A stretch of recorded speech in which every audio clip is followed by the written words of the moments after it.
Assalamualaikum warahmatullahi wabarakatuh. Waalaikumsalam warahmatullahi wabarakatuh. Jadi kami dari kelompok 2 akan membahas pola-pola hedonitas.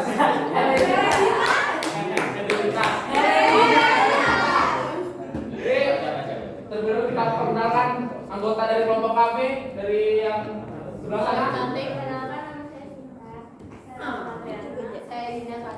Nama saya Andika Syafi. Dan saya sendiri Laudega Alexander. Oke. Baik langsung.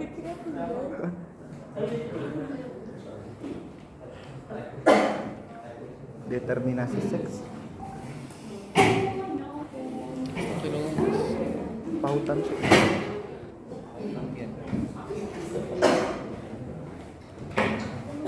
Oke, langsung masuk aja ya. Masuk.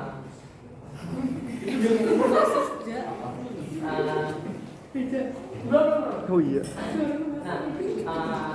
Jadi pada kali ini kita akan membahas. Oke, jadi kali ini kita akan membahas bab 5 yaitu pola-pola hereditaritas. Nih, pola-pola hereditaritas itu memiliki pengertian yaitu pola-pola penurunan sifat dari orang tua kepada anaknya. Jadi ini tuh pola hereditaritas itu pola tentang sifat gitu yang diberikan dari orang tua pada anaknya. Jadi ini tuh sama aja kayak bab sebelumnya, kayak tentang pembelahan gitu kan tadi gitu. Ini pembelahan. Oke, nah pada bab pola hereditaritas itu ada 6 subbab. Yang pertama ada determinasi seks, yang kedua ada protagen, yang ketiga ada fidasi, yang keempat Saya panjang abdomen lebar. Saya panjang abdomen lebar. Saya panjang abdomen kecil. kotak ke-7 Saya panjang lebar. apa? Saya panjang lebar. Saya panjang lebar. 8 Saya panjang abdomen kecil. Saya panjang abdomen lebar. Saya panjang lebar.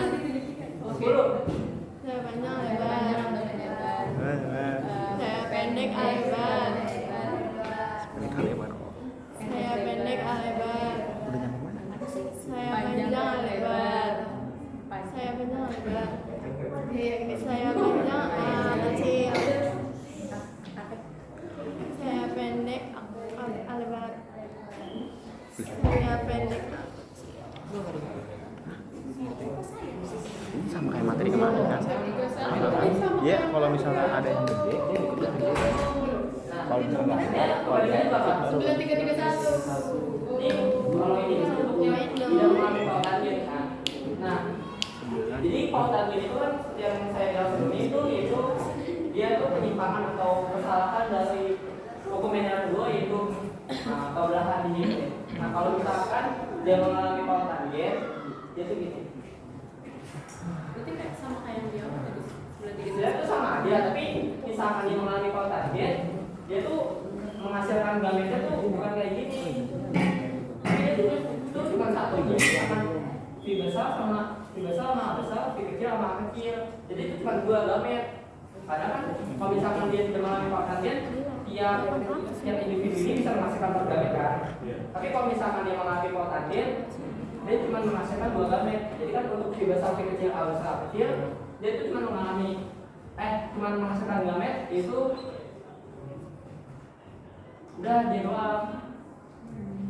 Terus sama kalau misalkan dia mengalami pautan gen, tiap masing individu itu cuma menghasilkan 2 gamet. Nah, kalau untuk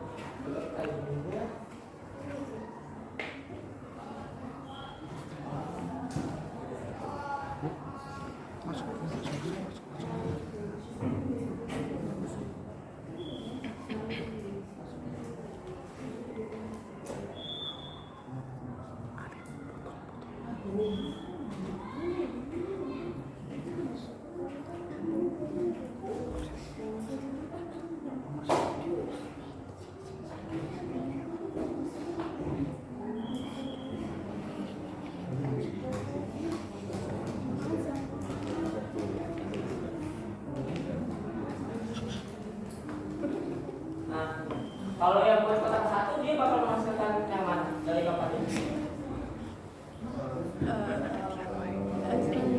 Kotak yang ini? S-nya lebar. Ini kan ini. Kalau yang kotak kedua? S panjang lebar. Kotak ketiga? S panjang lebar. Kotak keempat? S pendek A kecil.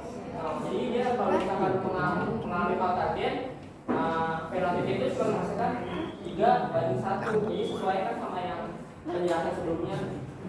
Jadi kalau di nilai itu 9:3 dan 3:1. Tapi kalau misalkan target, relatif cuma 3:1 doang. Jangan ganggu ya. Jangan ganggu. Pindah silang itu peristiwa pemisahan dan pertukaran bagian kromatit dari sepasang kromosom homolog. Ini pasangan kromosom homolog. Nah, terus dia tuh terjadi pindah silang. Maka terbentuk jadi pindah silang pada meiosis saat fase pertama. Terus peristiwa tersebut menghasilkan kombinasi baru dari sifat bentuknya yang disebut juga sebagai gamet rekombinan.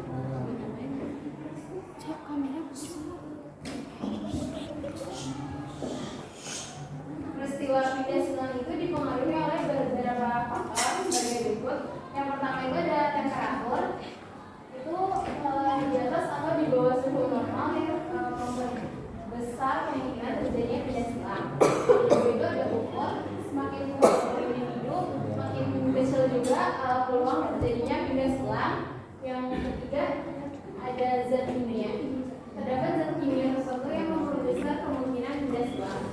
Yang keempat ada sinar X, paparan sinar X dapat memperbesar kemungkinan terjadinya pindah silang.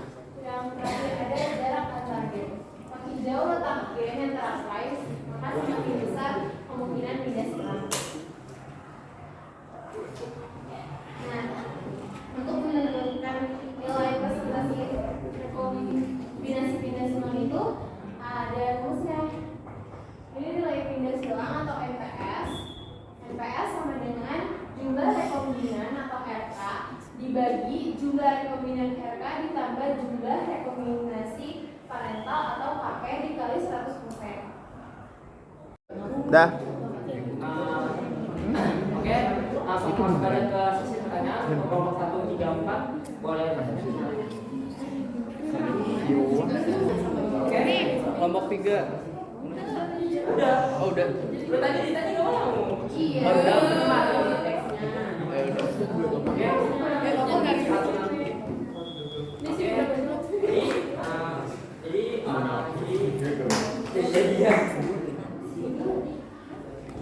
Jadi tapi kalau saya mau langsung jawab ke pertanyaan siswa, gimana kalau misalkan anaknya perempuan semua? Jadi ya ini kan jadi pagi itu nggak ada yang tahu ya, kayak hoki-hokian kan. Makanya ada yang Gacanya berapa persen? kami kan itu hoki-hokian. Nah, Iya. Malah kan ada ininya kan biasanya kan ada proses kayak iya tuh. Kan hoki-hokian. Itu tuh kan hoki-hokian. Nih, tapi kan saya bilang kalau misalkan sperma laki-laki yang membawa kromosom Y, kalau kita melihat ovum perempuan, kalau ovum perempuan kan emang berupa nih X kan. Nah, kalau misalkan sperma laki-laki yang membawa kromosom Y masuk ke ovum perempuan yang membawa kromosom X kan hasil laki. Kalau misalkan sperma laki-laki yang membawa kromosom X ke ovum perempuan yang kromosom X juga kan perempuan. Jadi kalau untuk pertanyaan siswa gimana kalau misalkan anaknya itu perempuan? Jadi simpelnya ya berarti sperma laki-laki yang pas banget yang membuahi itu ya yang sperma yang membawa kromosom X. Jadi yang ya itu udah tongkat. Udah mati dulu aja. Jadi enggak kan kayak sperma itu kan melakukan proses perjalanan kan. Nah, jadi yang membuat Perjalanan itu ya, jauh. kalau misalkan anaknya perempuan semua, berarti yang koki ya yang membawa kromosom X. Kenapa sih pasti harus hoki? Tergantung amal dan ibadah ya, Bang. Laki. Terus kalau menurut penjelasan ulang, Jeda jangan terus.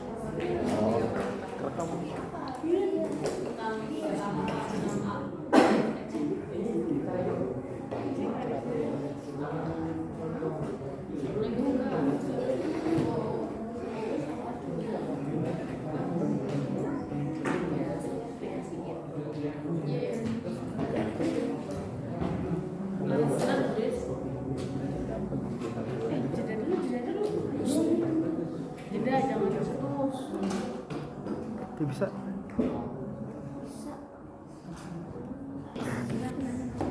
Oke, jadi untuk menjawab pertanyaan Lisa yaitu kita tolong untuk penjelasan ulang pada lalat buah atau Drosophila melanogaster. Nah, lalat buah ini kan masuknya ke tipe X ya, sama kayak manusia kan.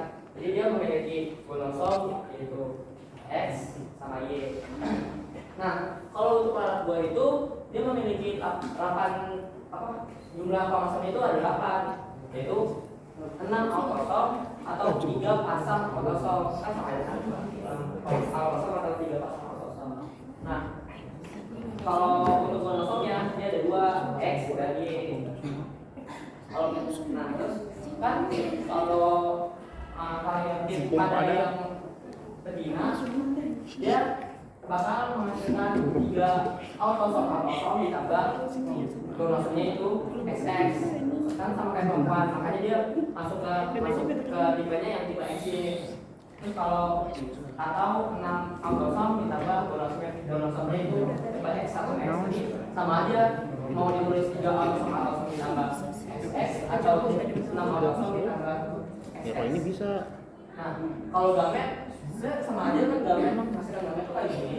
Oh iya. Jadi kalau untuk penting itu menghasilkan gametnya itu 3 autosom ditambah X doang. 3 pasang. Ini siap.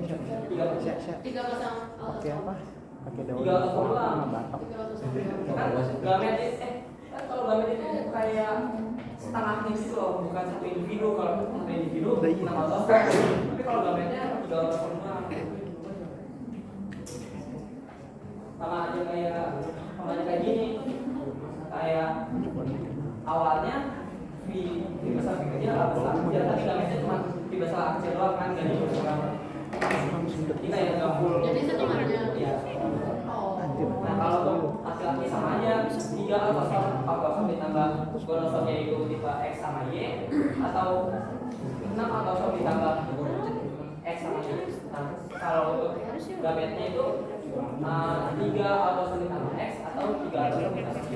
3 AA 6A itu apa? Ini jadi sama aja kayak ini 3 AA ditambah X Y sama 6A sama X Y itu sama aja, sama-sama 6 gitu ya. 3 autosom. Cari pelangi. Iya. 3 pasang bukan? Iya, 3 kayak gimana ya? Ini kayak 3 pasang gitu loh. Jadi autosomnya itu ada 2. Autosomnya ada 2 dikali 3. Jadi 6 autosom kan? Ini kan A itu autosom. Ya. Ya. A-nya itu kan autosom. Jadi dikali Autosomnya ada 2 dikali 3. Jadi 6 autosom. Ini kan 6. Ya. Lama. Jadi dikali 2. Kali 2. Kalau kali 3. Oh iya dikali 3 karena kan dia ada 2. Untuk menjawab pertanyaan dari Ata,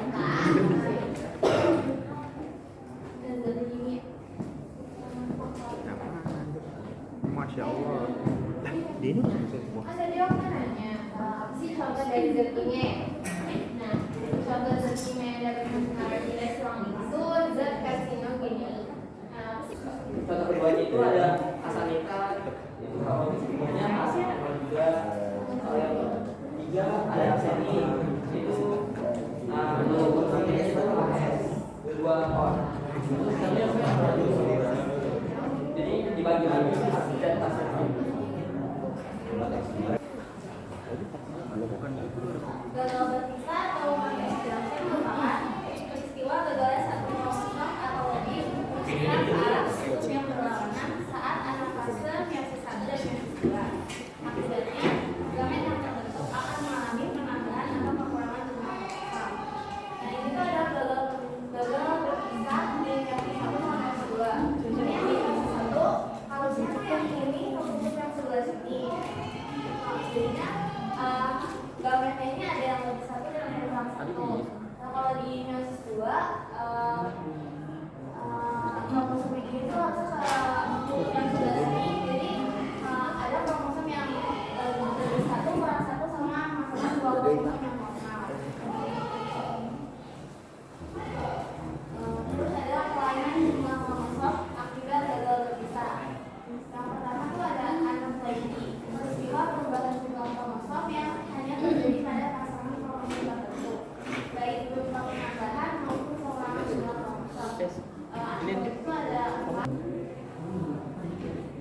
Jadi selanjutnya ada pautan teks atau nama lainnya rangkai kelamin.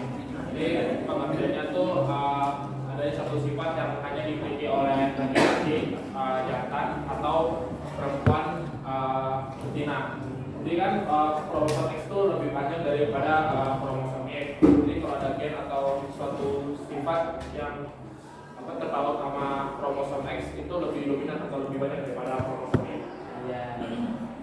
Nah, terus di sini ada contohnya itu ada alat buah atau Drosophila melanogaster. Jadi gen warna mata terpaut pada kromosom X. Jadi akibatnya pada lalat buah yang bermata putih itu selalu berkelamin jantan. Nah, terus di sini ada itu pokoknya ada alat mata merah, alat mata putih, XM besar, XM besar, dikawinkan dengan XM kecil Y menghasilkan XM besar, XM kecil, dan XM besar Y. Terus ini betina mata merah dan jantan mata merah. Terus kan di silang kawinkan lagi, jadinya tuh XM besar, XM besar, terus XM besar Y, XM besar, XM kecil, XM besar Y. Jadi di sini betina mata merah, jantan mata merah, betina mata merah dan jantan mata putih. Jadi warna merah tuh lebih dominan daripada pada putih. Nah, terus selanjutnya ada kucing kaliko. Jadi dia berwarna rambut terkait kromosom X. Akibatnya kucing kaliko yang belang 3 selalu berkelamin betina perempuan. Tapi ada pernah dijumpai kucing kaliko berkelamin jantan. Nah, ini ada kucing oren XB kecil dikawinkan dengan kucing hitam XB besar Y. Nah, hasilnya ini dari jantan kaliko XB besar, XB kecil Y sama jantan orange XB kecil Y. Jadi kucing kaliko jantan yang mempunyai kelebihan kromosom X sehingga susunan kromosomnya jadi XXY. Lalu ada ini yang contoh pada manusia, jadi pautan seksnya diberikan jadi gen dominan dan gen resesif. Nah, contohnya kalau pautan gen dominan itu coklat atau hypertrichosis manusia yang punya rambut gitu di wajahnya. Terus sama pautan gen resesif itu hemofilia atau susahnya pengumpulan darah, utama sama anodontia nggak ada di sini. Terus ada contohnya gen bulu pada ayam. Jadi misalnya gen B dominan untuk bulu bergaris-garis lorok dan B resesif untuk bulu polos. Nah, di sini ada betina lorok Z B besar W sama jantan hitam Z B kecil menghasilkan betina polos Z B kecil W sama jantan lorok Z B besar Z B kecil.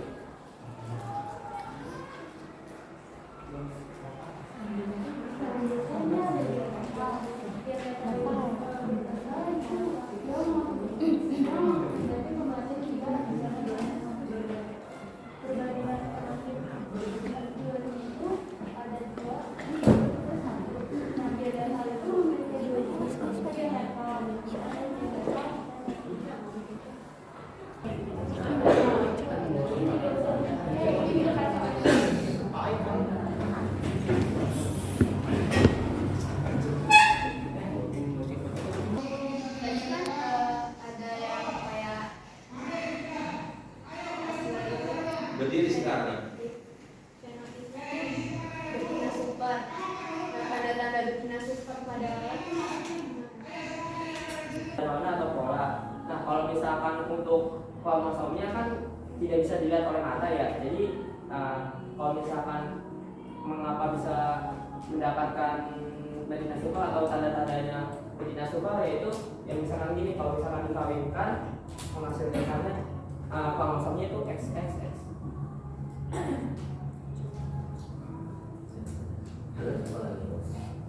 Ganti jawab pertanyaan lain. Saya tanya dulu. Udah. Ulangi jawabannya.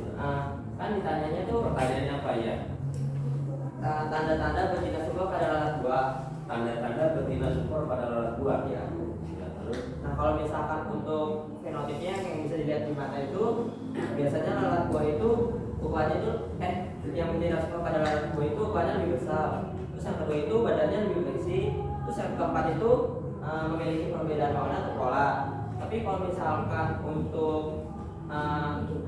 jumlah kromosomnya itu kayak tanda-tanda dia betina subur itu yaitu kalau misalkan kromosomnya itu menghasilkannya XXX kalau dikawinkan. triple X. Iya. Kalau dikawinkan. Kan kalau ini kan tidak bisa penurunan sifat dari orang Saat tuanya ketika kepada anaknya. dimulai. Akan tetapi ada suatu anomali atau suatu gangguan yang pada anaknya. Contohnya kayak misalkan tidak silang, gagal berbisa, kontak seks itu kan kayak ada suatu gangguan gitu loh pada sifat yang Saat ketika dimulai. membahas tentang gangguan atau anomali yang terjadi pada penurunan sifat dari orang tua. Terima kasih. Terima kasih. Sekian dari penjelasan kelompok kami. Kurang lebihnya mohon maaf dan maafkan jika ada jawaban atau penjelasan yang sulit dipahami atau kelompok kami. Oke, sekian dari kelompok kami. Wassalamualaikum warahmatullahi wabarakatuh.